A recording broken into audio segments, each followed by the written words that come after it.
ఈరోజైతే నేను ఎగ్గుతో ఆమ్లెట్ చేసుకుంటున్నానండి. ఒక ఎగ్గుతో అన్నం మొత్తం తినొచ్చండి. ఒక రోజు మనము కూరగాయలు వండుకున్నప్పుడు ఒక ఎగ్గు ఆమ్లెట్‌తో అన్నం మొత్తం సన్నగా తరిగి, ఆనియన్స్ సన్నగా తరిగి ఆమ్లెట్ ఏస్తున్నానండి. డైటింగ్ చేసేవాళ్ళు కూడా అండి లంచ్ టైంలో రైస్ బదులుగా ఈ ఆమ్లెట్ తిన్నా కూడా వెయిట్ తగ్గుతారండి. మనము ఈ ఎగ్గులో అంటే మనకు సరిపోయేంత 2 ఎగ్స్ అయినా తినండి, 3 ఎగ్స్ అయినా కలుపుకోండి. ఓ బీరకాయ వేసుకోవచ్చు, దొండకాయ వేసుకోవచ్చు, క్యారెట్ వేసుకోవచ్చు, క్యాబేజీ వేసుకోవచ్చు. ఇవన్నీ వెజిటేబుల్‌తో ఆమ్లెట్ చేసుకొని మనం రైస్ బదులుగా ఆమ్లెట్ తిన్నా కూడా వెయిట్ తగ్గుతామండి. ఇట్లా సన్నగా తరిగి ఆయిల్‌లో వేయించుకోవాలి మనం.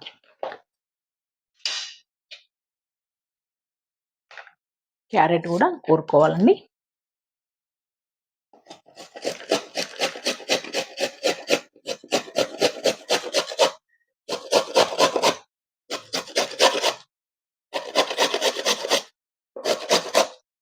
ఆయిల్ అయితే వేసుకుందాము మనము ఆమ్లెట్‌కి. ఫస్ట్ ఆనియన్స్, క్యారెట్ ఫ్రై చేసుకోవాలి.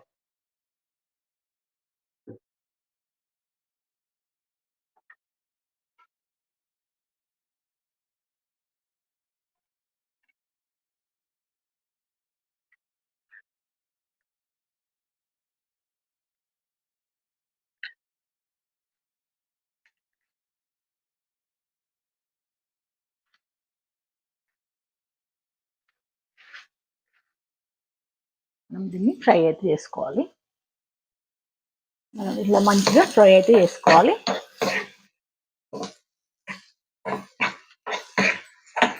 కొంచెం ఇందులోనే సాల్ట్ కూడా వేసుకున్నా తొందరగా ఉడుకుద్ది. ఎగ్ ఆమ్లెట్లో సాల్ట్ అయితే చాలా తక్కువ పడుద్ది, చూసుకొని వేసుకోండి.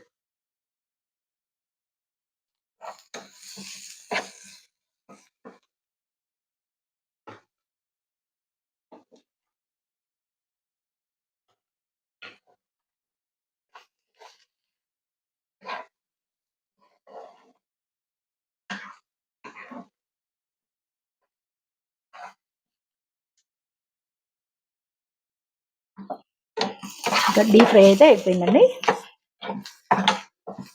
ఇంకా మనం ఎగ్గు వెనుక అన్ని కలిపేసుకుందాం.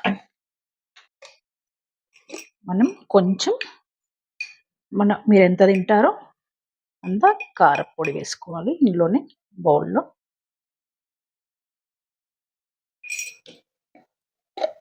కొంచెం అల్లం వెల్లిపాయ పేస్ట్, చాలా బాగుంటుందండి అల్లం వెల్లిపాయ పేస్ట్ మాత్రం ఎగ్ ఆమ్లెట్లో.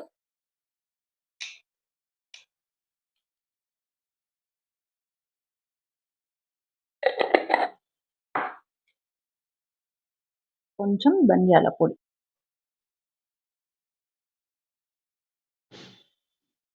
మనం సాల్ట్ ఇందాకే వేసుకున్నాం కదండి.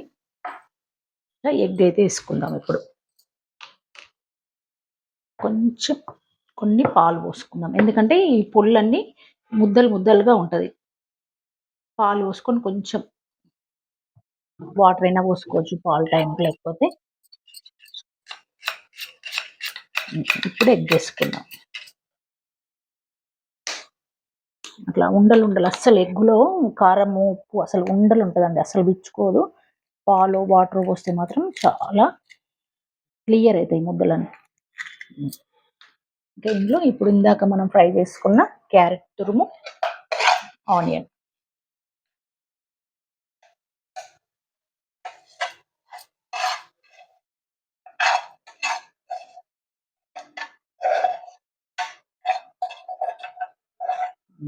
అంతే అండి. ఇంకా దీన్ని మనం ఇలా కొట్టుకుందాం, మంచిగా కలిసిపోయేలా ఎగ్ మంచిగా కలుపుకుందాం.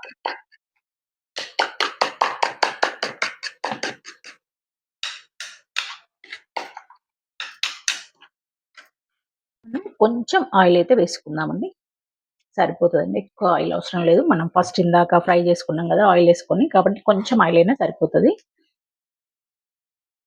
ఇంకా మంచిగా దీన్ని గిలగొట్టుకోవాలి. మంచిగా చేసుకున్నానండి. మంచిగా నీట్గా కలిసిపోయిందంట. ఎగ్గు, క్యారెట్, అల్లం వెల్లుల్లి పేస్ట్, ధనియాల పొడి, సాల్ట్, కొత్తిమీర అయితే లేదు, వేసుకోండి. కొత్తిమీర ఉంటే మాత్రం తప్పకుండా వేసుకుంటే బాగానే ఉంటుంది, లేకున్నా బాగానే ఉంటుంది. ఇది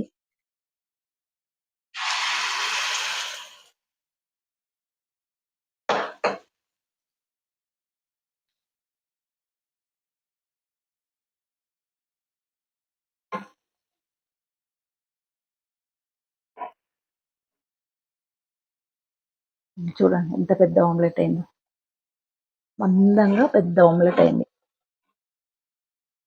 దిబ్బ రొట్టెలాగా.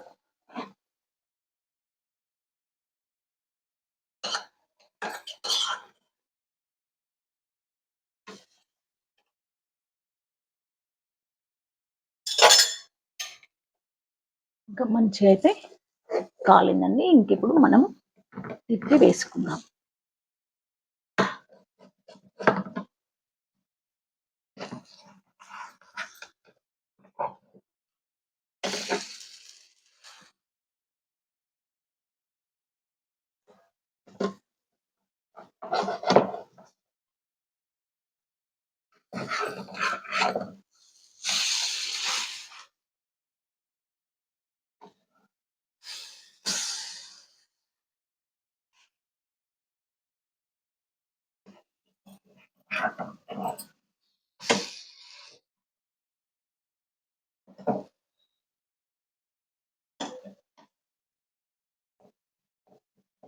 అద్భుతమైన రుచితో చాలా బాగుంటుందండి.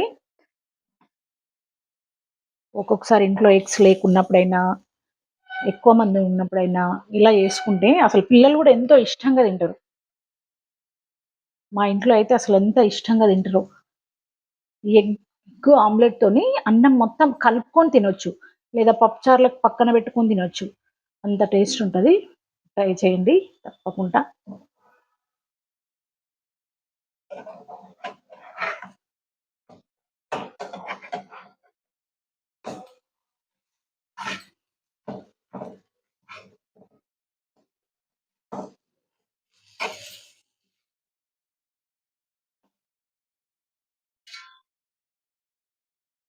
నేనైతే నాన్ వెజ్ అయితే తిననండి. నాకు ఈ ఆమ్లెట్ ఈరోజైతే ఏం కర్రీ అయితే చేయలేదు. మామిడికాయ పచ్చడి, నెయ్యి, ఆమ్లెట్, ఇంకేం కావాలండి. నాకైతే ఇంకా చాలా సంతృప్తినైతే ఇస్తుంది ఈ భోజనం. నెయ్యి,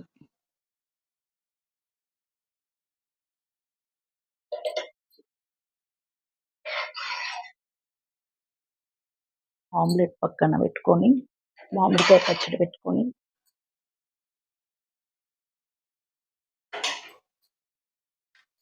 చాలా అద్భుతమైన రుచితోనైతే తినొచ్చండి. ఏ కూర అవసరం లేదండి, చాలా బాగుంటుందండి.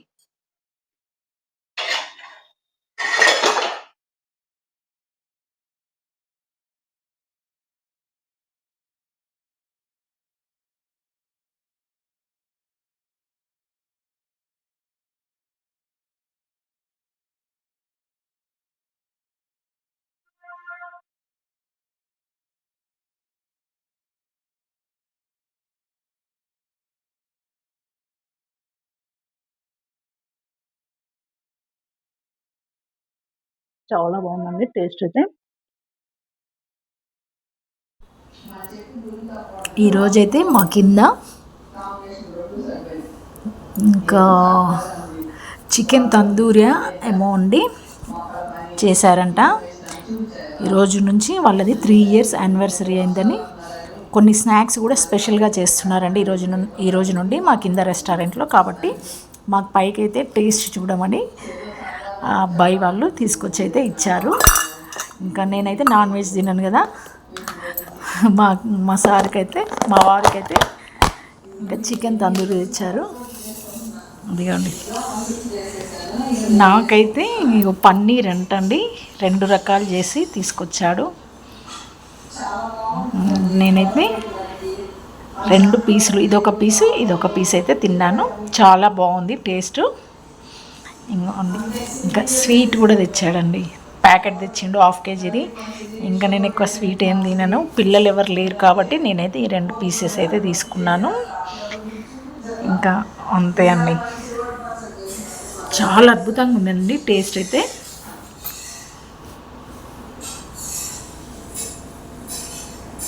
నేను తందూరి చికెన్ వేరే బౌల్లో తెచ్చారు, నేను ఇంట్లో ఉన్న బౌల్లో పెట్టి వాళ్ళ బౌల్ ఇచ్చేసాను.